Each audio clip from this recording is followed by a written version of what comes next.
Algunos de los que entrevisto no definen su práctica como diseño o no se definen como diseñadores.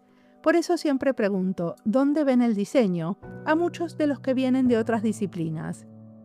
Para mí lo que hacen es diseño y yo los defino como diseñadores, pero quizás a ellos y ellas la definición les puede molestar. No sé, no estoy segura. Definir esta práctica como diseño en el contexto de un podcast sobre diseño me permite encontrar los puntos en común, dialogar. Este es el caso del entrevistado de hoy. José Luis Roncero es un diseñador español que se dedica a crear narrativas sociales. Nos va a contar qué son y por qué pueden ser importantes para escuchar las voces de grupos vulnerables, como mujeres inmigrantes, y para deconstruir narrativas coloniales. También hablamos de un proyecto de podcast y de cómo usar la inteligencia artificial generativa con perspectiva de género. Mi nombre es Mariana Salgado, esto es Diseño y Diáspora.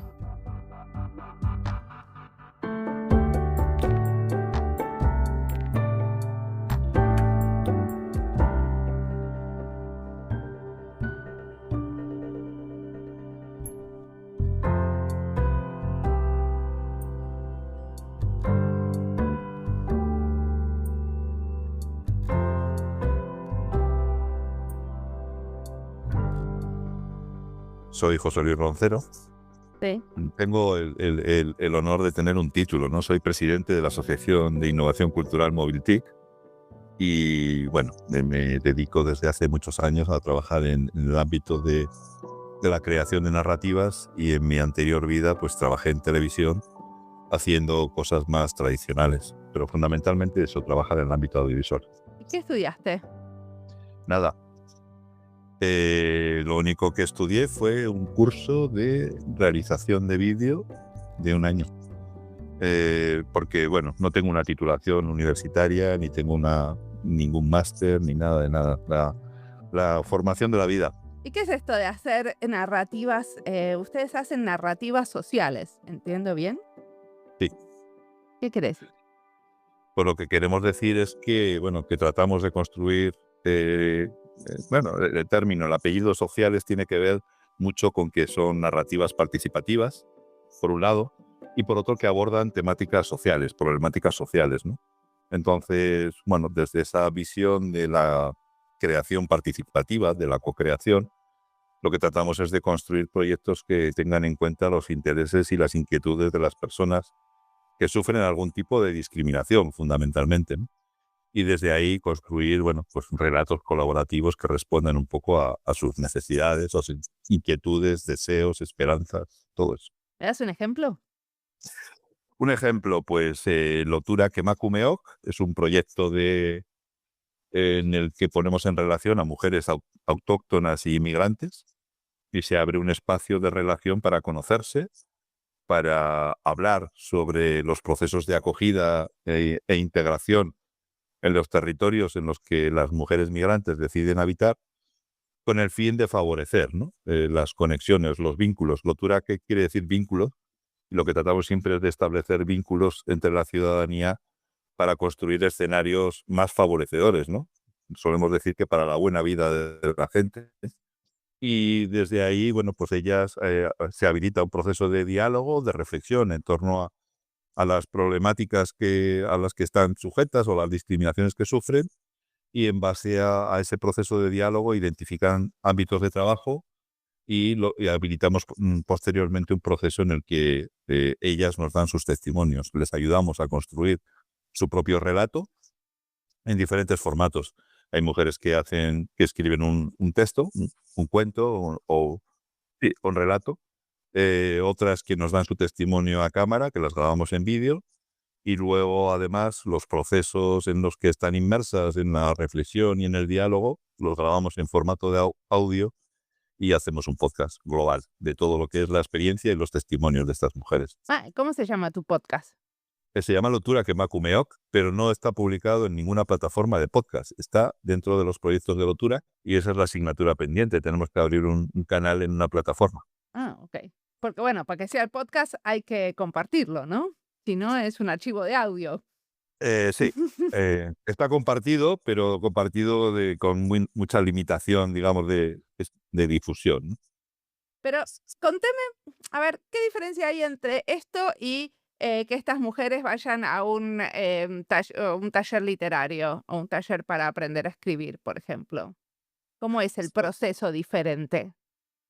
Bueno, el proceso fundamentalmente es que lo que hacen es trabajar sobre todo en algo que ellas han decidido trabajar, que es bueno, de alguna manera hablar, dialogar, reflexionar sobre sus procesos migratorios y, bueno, pues cómo es la acogida en su territorio. A partir de ahí, la diferencia estriba en que nosotras lo que hacemos es ayudarles a crear su propio relato, habilitando un proceso de reflexión y de diálogo, de que afloren, ¿no? Cuáles son sus inquietudes y sus necesidades en interacción también con personas autóctonas, y eso les ayuda, ¿no? A por lo menos a definir, a diseñar una base para construir su relato. Y luego, bueno, no deja de ser, como tú dices, también un taller de literatura, ¿no? Es ayudarles a que ellas puedan contar su historia. Diferencia en ese sentido no hay ninguna, solamente que abordamos una temática con carácter social. Y la idea es que haya una mejoría en estos procesos de cómo se trata a los y a las inmigrantes cuando llegan, ¿no? Cómo son los procesos estos de integración y de recepción, supongo. Sí, la idea es socializar, ¿no? Estos relatos. Y entonces, bueno, la conclusión de todo el proceso, bueno, la conclusión, el inicio del proyecto tiene que ver con eso, ¿no? Queremos habilitar procesos de visibilización de esas mujeres, favorecer también las relaciones, los vínculos entre mujeres autóctonas y migrantes, y a partir de ahí también dar a conocer su realidad a través de la difusión de estos relatos y de presentaciones públicas en las que se da a conocer cuáles son sus experiencias. Y ahora mismo, bueno, el proyecto está evolucionando y estamos pasando de un relato más con un componente literario, narrativo, a algo más político, abordando más los problemas reales que tienen estas mujeres, que puede estar conectado con sus historias de vida, pero ya llevándolas a un terreno más reivindicativo y político. ¿Y quién paga todo esto? Pues esto lo pagan pues, las instituciones, fundamentalmente a través de convocatorias públicas, fundamentalmente, y luego una pequeña aportación de los municipios que quieren colaborar con nosotros en este proyecto, que tienen interés en desarrollarlo. De hecho, esta semana hemos presentado la cuarta edición de uno de estos proyectos, que se realiza en Portugalete, un pueblo cerca de Bilbao, y ellos llevan aportando 4 años y, bueno, la alcaldesa decía que habrá una quinta y habrá una sexta, porque, bueno, lo que está haciendo es creando tejido. Y de hecho, algo que manifestaban las propias mujeres es que, bueno, se han empoderado y ya se han apropiado del proyecto, lo han hackeado y ahora mismo ya están haciendo reuniones entre ellas y ya casi se ha convertido como en una asociación, ¿no? En un grupo de mujeres que se reúnen para hablar y, bueno, seguir trascendiendo un poco lo que ya habían trabajado en los talleres. ¿Y dónde ves el diseño en esto? ¿Dónde veo el diseño? Bueno, el diseño lo veo básicamente, para mí el diseño, bueno, como para ti, supongo, es un término muy amplio, y fundamentalmente yo lo veo en el diseño del proyecto y de los procesos, ¿no? En el trabajo, en principio, de mesa, para definir cuáles son las metodologías y cuáles son las herramientas que queremos utilizar, y luego también el trabajo con los contenidos, porque al final producimos contenidos y ahí también hay una parte de diseño, además de la parte de producción, de postproducción, etcétera, etcétera, ¿no? Desde ahí, pero bueno, visto de una manera bastante irreverente todo, porque a mí me gusta mucho mezclar. Yo no soy utilizamos mucho la tecnología, pero yo no soy tecnólogo, no tengo ni idea, pero veo que hay muchas posibilidades para favorecer también el impacto, ¿no? De este tipo de narrativas a través de la difusión o incluso de otras experiencias como las que hacemos ahora inmersivas, ¿no? Que favorecen la empatía. Entonces, desde ahí, pues eso, mezclamos las narrativas, la literatura, la tecnología y luego, bueno, pues sobre todo el cariño, acercarnos con cariño a todos estos temas, ¿no? Bueno, y esto de las metodologías me interesa como ahondar un poco, ¿no? Porque supongo que con muchas de estas mujeres no comparten el idioma. No comparten el idioma, pero bueno, hay muchas de ellas que ante esa dificultad muchas veces no aparecen, ¿no? Pero sí que se habilitan procesos en los que las propias mujeres hacen de intérpretes para poder traducir un poco y esto pasa mucho, sobre todo cuando tienen que escribir. Tienen muchas dificultades de escribir en castellano. También les decimos que, bueno, pues que si tienen que escribir en árabe, que escriban, que luego ya lo traduciremos, ¿no? Entonces, bueno, habilitamos procesos de traducción de los materiales desde esa dificultad. Y con lo que nos hemos encontrado habitualmente es con árabe, con el idioma árabe, ¿no? Muchas mujeres han dado sus testimonios en formato vídeo en árabe y lo hemos traducido y lo hemos subtitulado. Y con los relatos, pues pasa lo mismo. Al final, hay una gran pérdida de matices y de riqueza cuando una mujer escribe en un idioma que no es el suyo y además no lo sabe bien. Entonces, bueno, pues tratamos de favorecer cuando se da ese problema que puedan expresarse en su idioma y luego tenemos personas que colaboran con nosotros que nos ayudan en la traducción. Y la idea, o sea, yo tengo entendido que ustedes a partir de diferentes proyectos y convocatorias tratan de tener como una relación a largo plazo con esta comunidad, ¿cierto?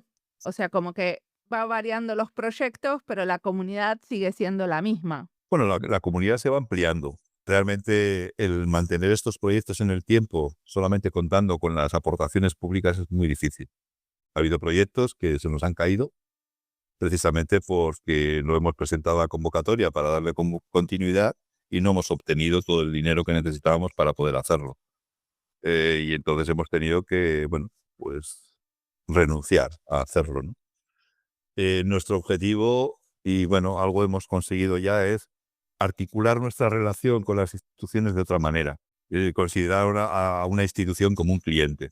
Si bien habitualmente las instituciones, por lo menos las vascas, lo que hacen es que siempre cuando vas a pedirles dinero te remiten a una convocatoria, pero en el último año pues les hemos dicho que sí, pero que es que tenemos algo que creemos que puede trascender, que puede tener un mayor valor si ellos nos apoyan. Y en ese sentido, bueno, pues como te digo, buscamos que sean como clientes porque queremos pedirles una aportación sin tener que ir a convocatoria. Y el año pasado lo hemos conseguido por primera vez y ya hemos abierto una vía y hemos dicho, tiene que ser por aquí. Porque, claro, dice, bueno, ¿por qué nos financiamos con fondos públicos? Porque no hay otra entidad que pague la fiesta. Sí. Yo voy a una empresa privada y bueno, pues salvo que tengan ahí un desarrollo de su responsabilidad social corporativa, que les encaje, que no sé qué, pues es muy difícil. También he de decir que nos hemos metido en un bucle diabólico, porque trabajar con subvenciones públicas es complicadísimo y el propio proceso es muy laborioso. O sea, tienes que acertar siempre sí o sí y a nada que te equivoques te quedas fuera. Y luego además, bueno, pues tiene un trabajo de formulación, esperar a que resuelvan, es la incertidumbre que produce eso. Y luego cuando ejecutas el proyecto, pues si tienes todo el dinero, no tienes dinero, tienes que reformular y después justificar. Y la justificación es un infierno. Pero bueno, es lo que hemos sabido construir, intentamos salir de ahí y bueno, pues supongo que lo conseguiremos, pero difícil, es difícil. Y ahora se están metiendo con herramientas de inteligencia artificial. ¿Qué están haciendo? Pues hemos hecho algunas experiencias viendo, bueno, el potencial, ¿no? Fíjate, pero es que ya hace como 3 años, ¿no? Cuando apareció ChatGPT, ya estábamos, bueno, tratando de hacer el mal, ¿no? El mal, utilizar herramientas, pues bueno, pues para generar contenidos, pero desde ahí una primera consideración es que lo que veíamos es que de alguna forma la aparición de la inteligencia artificial generativa nos permitía alcanzar un poco ese objetivo que nos planteábamos de democratizar las herramientas de creación, ¿no? El que pudiéramos tener un soporte, una herramienta que nos ayudara en la construcción de las narrativas de la gente con la que trabajamos, de una manera más sencilla. Porque en los últimos tiempos que nosotros empezamos haciendo documentales y microvídeos utilizando teléfonos móviles con la gente grabando, seguimos haciéndolo, pero ya no tanto, era muy difícil en algunos ámbitos poder trabajar con ellas, ¿no? Porque, bueno, pues la dificultad de comprensión y el utilizar las herramientas, etcétera. Bueno, yo no me voy a enrollar con eso, pero ahora lo que hacemos es tratar de crear las narrativas desde el inicio utilizando la inteligencia artificial. Hemos hecho algunas experiencias, no muchas, pero nuestro gran objetivo ahora es construir una máquina de crear historias, que la hemos diseñado sin ser tecnólogos, pero conceptualmente hemos diseñado una plataforma, una herramienta, no sé si se llaman chatbots o cómo se llaman, pero que lo que te permite es conectar diferentes agentes IA para poder crear una narrativa en el soporte que elijas. Y está definido como, si yo tengo una idea, la lanzo a un agente IA, interacciono con él y a partir de ahí ya defino una primera idea. Desde esa primera idea la lanzo a otro agente IA para que me construya un borrador de guión, por ejemplo, de un vídeo o de un podcast o de cualquier otra cosa, o que me cree un relato, ¿no? ¿Y con estas herramientas también están trabajando con mujeres inmigrantes? Todavía no. Lo que estamos todavía ahora, pero me lo preguntaba un compañero hoy, porque hemos presentado hoy justo un proyecto con mujeres migrantes y seguramente, bueno, el objetivo es tener esta herramienta para poder trabajar con ellas, para favorecer ese proceso que además hay una implicación también hay cierta alfabetización, ¿no? Digital y mediática en el proceso porque, bueno, de alguna manera dan un salto casi diría que cognitivo en relación a estas herramientas que habitualmente no están habituadas a utilizar, ¿no? Como hay una parte de un salto en el que ellas acceden a herramientas con las que no están habituadas a trabajar. Y Pero, ese es el ¿cuál sería objetivo. la ventaja de que existan estas máquinas para crear historias en vez de que sean las mujeres con las que trabajan las que creen las historias? No, no, ellas crean las historias. Lo que pasa es que las crean, pues en vez de tener una cámara, tengo un ordenador con un agente IA, con 2, con 3, con 4, con 5, que me ayudan a crear la historia que yo quiero contar, no la ¿A, que quiere la máquina.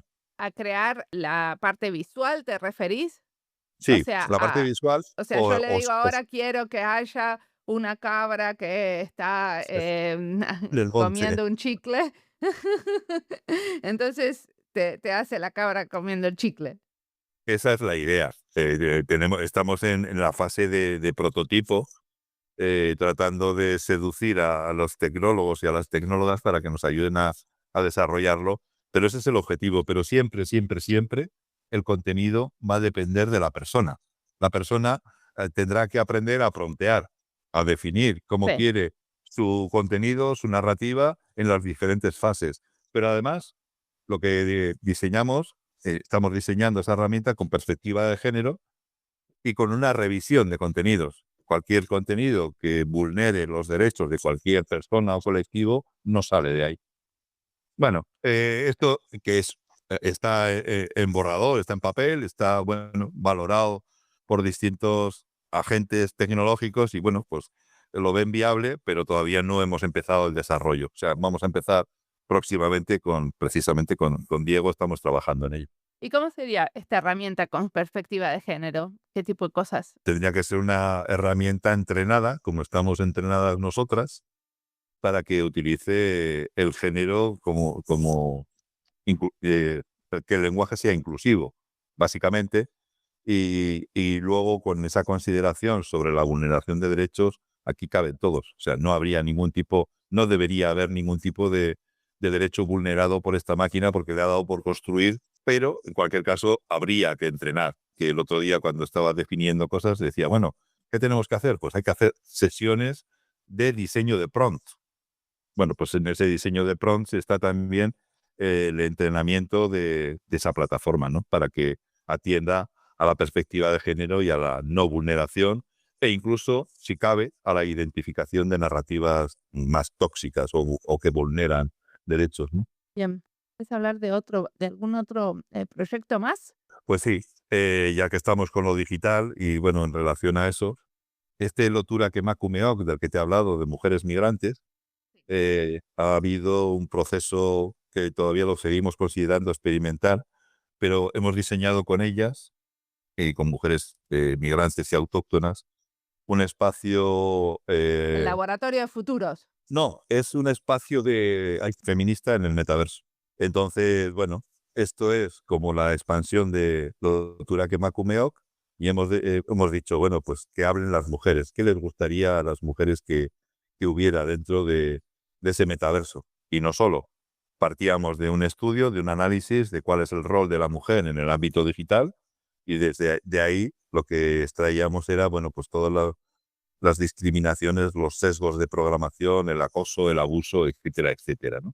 Entonces creábamos un primer documento de investigación que lo presentábamos en unos talleres en los que, bueno, también se trabajaba con perspectiva de género y de colonial con estas mujeres para diseñar ese espacio que ellas consideran que deberían habitar, ¿no?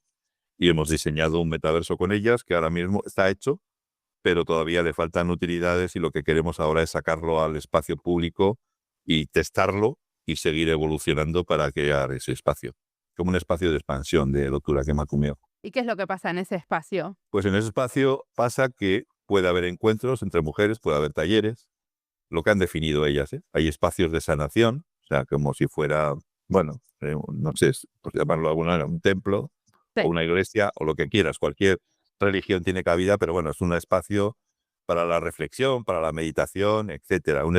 Hay espacios de cuidados, hay casas como de acogida en la que ellas pueden, bueno, pues tener su propia vida. Planteamos que pueda haber también bibliotecas humanas, ¿no? Espacios de encuentro en el que las mujeres puedan contar sus propias historias. Hay un huerto para cultivar, para la vida buena. Hay un auditorio en el que también puede haber eventos. Pero hay un huerto de verdad, porque todo esto pasa en el metaverso, que es digital. Sí, es digital, todo es digital, Ah, pero al ok, fin. Sí, sí, todo es una simulación, salvo los propios encuentros. O sea, que ok. yo puedo estar contigo en ese metaverso, en el huerto, y hay herramientas para plantar, pero bueno, son herramientas digitales y al final tienes tu huerto digital. Pero bueno, todo esto son excusas, ¿no? Para encontrarse y también para abordar, ¿no? Un espacio que, bueno, pues que cuando menos creemos que tenemos que conocerlo para saber qué podemos hacer en él y para que no lo hagan los otros, ¿no? Los malos. Es decir, bueno, tenemos que conocer para saber cómo podemos actuar, porque realmente creo que los espacios inmersivos tienen un potencial enorme, de una capacidad enorme de transformación, ¿no? Porque favorecen mucho la empatía, favorecen también el poder establecer relaciones con otras personas que están en otros lugares, etcétera, etcétera, ¿no? ¿Por qué te parece que los espacios inmersivos favorecen la empatía? Ya lo dijiste antes y me quedé pensando que te lo quería preguntar.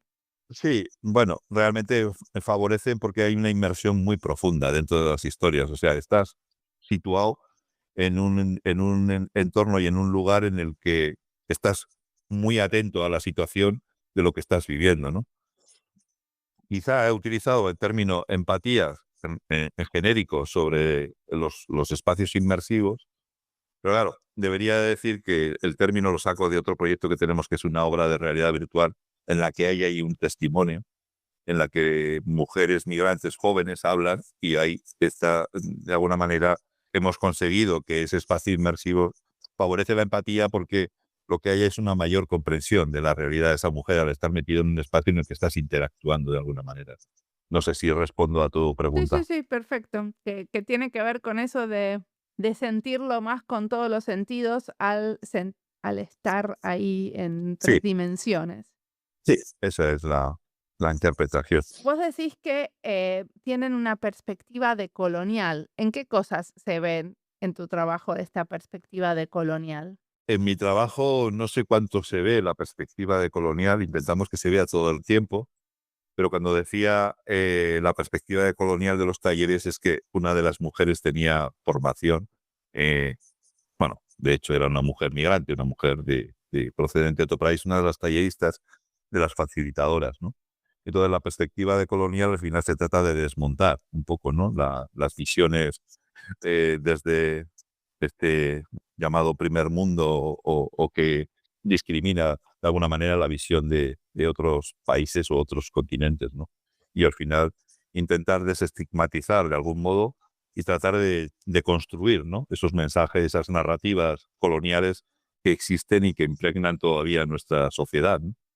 Entonces, desde ahí, intentar, no voy a hablar de otro proyecto, pero es que ese es otro proyecto en el que queremos destruir destruir las narrativas coloniales porque todavía existen, ¿no? Porque además las tenemos casi en nuestro ADN sin querer. Somos racistas sin querer. Forma parte de nuestra cultura y entonces consideramos inferiores a otras, ¿no? Y desde ahí hay que hacer, yo creo que hay ya no es tanto los trabajos de sensibilización tradicionales, sino que tenemos que abordar procesos mucho más disruptivos, ¿no? Hay que trabajar más en yo le llamo destrucción. Me dicen que no le llame así porque suena mal, pero es que realmente es lo que hay que hacer, ¿no? Destruir esas narrativas que todavía existen para construir unas narrativas que sean mucho más justas e inclusivas, ¿no? Y esto concretamente en el trabajo de ustedes, ¿cómo lo traía esta facilitadora? ¿Qué tipo de ejercicios hacía para asegurarnos de no estar siendo coloniales en nuestras maneras de trabajar? Pues es una buena pregunta, porque no estuve en el taller y no lo tengo documentado, pero no lo tengo registrado. Pero bueno, realmente lo que planteaba, fíjate que, mira, si me estoy acordando de una cosa, que era un ejercicio, que era un muro en el que situaba una mujer migrante y una mujer autóctona, los cuerpos. Y en cada cuerpo las mujeres iban situando ideas, conceptos o discriminaciones que sufrían cada una de ellas de cara a ver las diferencias que existían, ¿no? Por ser una mujer autóctona o una mujer migrante.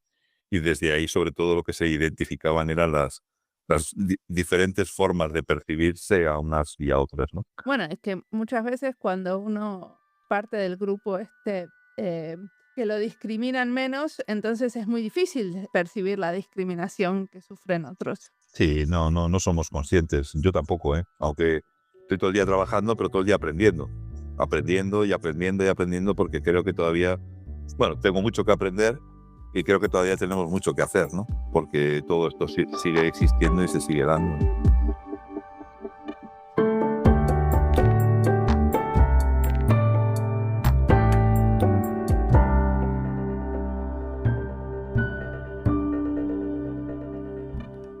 Esta entrevista es parte de las listas Inmigración, España y Diseño, Diseño con perspectiva de género, Diseño feminista, Diseño y gobierno, Diseño decolonial e Inteligencia artificial. Las listas las encuentran en nuestra página web, en la sección de recomendados, en Spotify y en YouTube. Y si estás buscando algo y no lo encontrás, siempre te podés comunicar conmigo.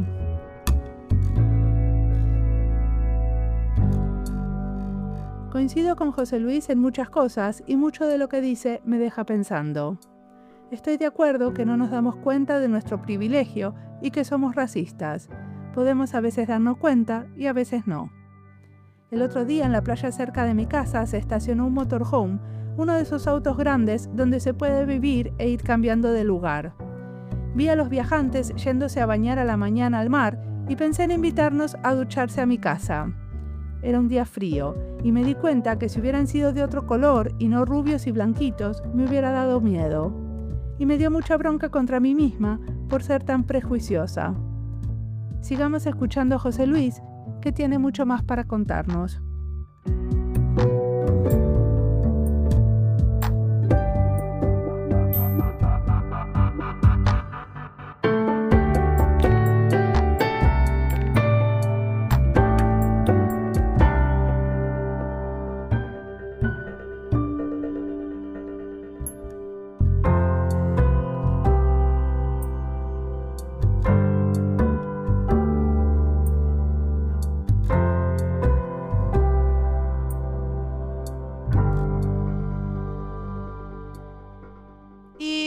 ¿Qué lees, mirás, escuchás que te inspira sobre estos temas? ¿Qué me inspira? Pues me inspira todo desde casi que, yo creo que desde que casi tengo conciencia, ¿no? Pero bueno, hay una evolución, he tenido siempre mucho interés en la geografía, en los viajes, en las diferencias, y no solamente me pero la atención, sino que me emociona el poder vivir otras culturas, el conocerlas y el compartirlas, ¿no? Y percibir, ¿no? Las diferencias, pero me subleva por encima de todo y sobre todo pues esa discriminación que existe, ¿no? Hacia personas que sin comerlo ni beberlo pues están ahí situadas en otro plano y son distintas a nosotras y son inferiores, ¿no? Y es algo que me subleva, no puedo con ello. Además, intento ser consciente, Mariana, intento ser cada vez más consciente y situarme en el otro lado, ¿no? No digo que lo consiga, lo intento. y busco inspiración permanentemente. El año pasado, la Bienal de Venecia abordaba el arte desde el tercer mundo, desde las culturas emergentes, ¿no? Y entonces, claro, vas allí, empiezas a ver cosas y dices, hostia, ¿qué está pasando aquí, aquí, aquí y allá? Que es evidente que esto sucede, pero que si no lo tocas, que si no lo palpas, que si no lo vives, que no lo ves, pues es algo que, bueno, pues que ni siquiera existe. Todo eso son como llamadas de atención, como que te impulsan, ¿no? Sí. Y cada día, cada vez eres más consciente. Y yo ahora mismo me estoy, en ese sentido, como estoy trabajando mucho en esto, en en aprender a decolonizar, pues he diseñado un proyecto que se llama precisamente Decolonial, que lo que quiero trabajar es esa destrucción creativa, ¿no? Y además cada vez me enamoro más digo, yo quiero trabajar en otros países. Y bueno, pues a partir de ahí creo que hay un trabajo por hacer, pero también por compartir cosas, por aprender también de otras y de poner en valor otras culturas que parece que no existen, ¿no? Decime, pero ¿tenés algo concreto que podamos los demás? Porque no podemos ir a la Bienal de Venecia del año pasado. Un libro, un podcast, una película, algo así que digas, bueno, mira, esto me pareció que me interesó. O sea, es una buena pregunta, pero mira, precisamente ahora mismo he estado... hay un programa de radio que me gusta mucho, que se llama Café del Sur. Café del Sur es un programa de Radio Nacional de España que creo que se emite todos los sábados en directo y luego ahí se publica en la web de Radio Televisión Española, que muchas veces de manera transversal habla de culturas, ¿no? Y de mezcla y de hibridación y de tránsitos. Habla mucho del Mediterráneo, de las ciudades del mar, pero también habla de Allende del mar, ¿no? Del otro lado. Y habla, bueno, pues y habla mucho, ¿no? De las migraciones. Y ahora, precisamente, hace unos días descubrí un podcast que se llama Éxodos, que habla de las migraciones. Y bueno, él se sitúa en diferentes países y cuenta las realidades migratorias, ¿no? De lo que ha sucedido en esos países. Él también es migrante, es, es de Cerdeña y además tiene un apellido griego y habla castellano fatal, pero se le entiende bien, es muy gracioso. Pero narra muy bien, pero bueno, con mucha emotividad y también a través de la música, ¿no? Cómo son las mezclas identitarias, ¿no? De las diferentes culturas y cómo se producen las nuevas culturas. Habla mucho de las grandes ciudades, de las migraciones, habla de Nueva York, pero también habla de Buenos Aires, como una de las ciudades del mundo con mayor recepción de migrantes en el siglo XX, ¿no? Y finales del XIX, que se convirtió, pues eso, en el gran nodo receptor de migrantes en el mundo. Pero bueno, también habla, Esa historia la conozco. por eso te la digo también. Y además, bueno, todo esto es a mí me resulta muy inspirador, me emociona. Conozco desde hace mucho la idea en Buenos Aires, ¿no? El Hotel de Migrantes, Ah, que sí. era el lugar que acogía a las personas que llegaban allí migradas. Y luego también ahí surgen conexiones en las que dices, hostia, qué bien nos recibían los argentinos, por ejemplo, y qué mal recibimos ahora, ¿no? Qué injusto es el trato que damos a unos y a otros cuando lo hemos necesitado, nosotros hemos podido estar ahí, ¿no? Y bueno, por no hablar de las colonias y porque el origen de todo está ahí, en fin, un montón de cosas, ¿no? Y todo eso es lo que ahora mismo me mueve. Pero la referencia más clara es esto, este programa, Café del Sur y bueno, su spin-off, Éxodos, ¿no? Mi pregunta última siempre es sobre el futuro, así que me interesa especialmente cuando vamos a hablar del futuro de este nuevo proyecto que se llama Decolonial, ¿puede ser? De Colonial, sí. De Colonial es un proyecto que, bueno, que quiere habilitar un proceso híbrido entre jóvenes para conocer bueno, los antecedentes de cuáles son nuestras percepciones, nuestras visiones, nuestra cultura, un proceso casi de culturización y aculturización, de desmontar todos los prejuicios y estereotipos, pero bueno, de una manera radical, ¿no?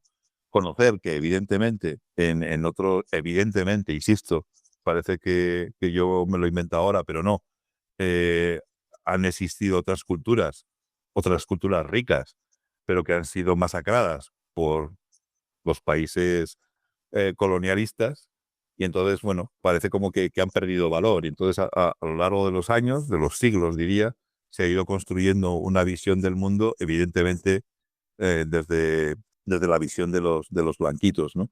Entonces, ahí se trataría de conocer la cultura de América, la cultura de África, de otros países, y realmente poner en valor que esa cultura también era una cultura avanzada, que en esos países había cosas que son relevantes incluso a día de hoy.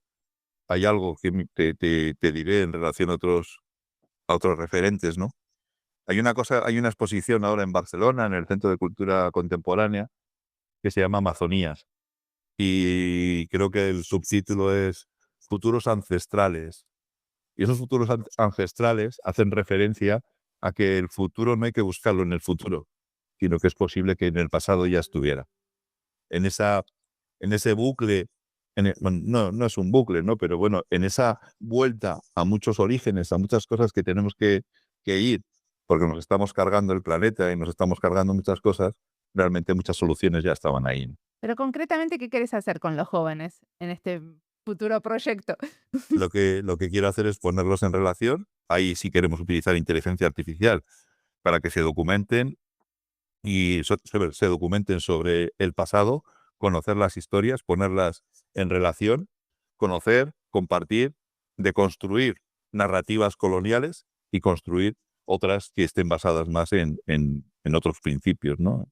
Y más inclusivos, más solidarios. O sea, que cada uno de los jóvenes trabaje con su propio pasado. De manera colectiva, con su propio pasado, o sea que la relación es de migrantes y autóctonos, y entre ellos, bueno, pues darse a conocer un poco la realidad de sus culturas, o incluso hacen una investigación cruzada, ¿eh? O sea que unos y otros se juntan para construir, para hacer esa investigación, y a partir de ahí ese es el punto de partida para tratar de crear narrativas que sienten las bases de discursos que nos permitan desmontar toda esta colonización que existe en las narrativas coloniales tóxicas, ¿no? Que impregnan la sociedad, y luego difundirlo. Perfecto. ¿Y qué le dirías al José Luis Roncero, que es muy joven y tiene ganas de explorar nuevos horizontes? Pues le diría a José Luis Roncero que siga explorando, pero con más calma, con más pausa. Bueno, de alguna manera paladeando un poco más lo que hago, porque voy muy deprisa. O sea, que se lo dirías al de hoy también, lo mismo. Sí, sí. Sí, se lo diré todo el tiempo porque, bueno, cuando... Ahora, sí, eso es. Es eso, porque realmente lo que esta vorágine no te permite hacer las cosas con la, digamos, con la dedicación necesaria, y al final incluso hay mucha frustración porque no consigues hacer lo que realmente quieres. Nunca consigues hacer lo que quieres, pero por lo menos disfrutar en el proceso y aprender de él, ¿no?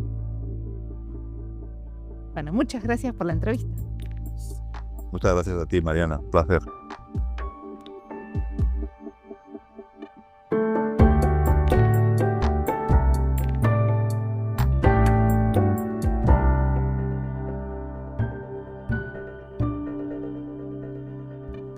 José Luis nos muestra cómo trabajar con narrativas desde lo concreto. No es solo teoría, con mujeres migrantes y locales, arma talleres donde crean juntas. Podcasts, videos, relatos.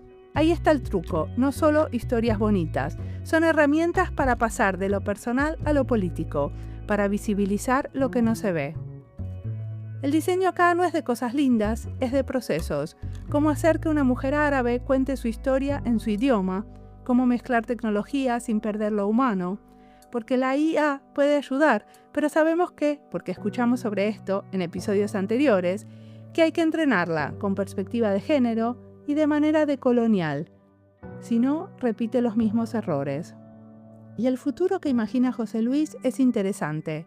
No va solo para adelante, mira al pasado, a las culturas ancestrales, porque ahí ya hay respuestas. Podemos deconstruir lo colonial desde lo colectivo, nos dice. Y ese es el mensaje. Como siempre, la música del podcast es de Antonio Zimmerman, el diseño de sonido es de Andy Fechi. Este podcast está publicado con licencia creativa común con atribuciones. Esto fue Diseño y Diáspora. Pueden seguirnos en nuestras redes sociales en YouTube, Instagram, LinkedIn y Blue Sky o visitar nuestra página web diseñoydiaspora.org. No olviden recomendarnos y recomendar nuestros libros. Nos escuchamos en la próxima.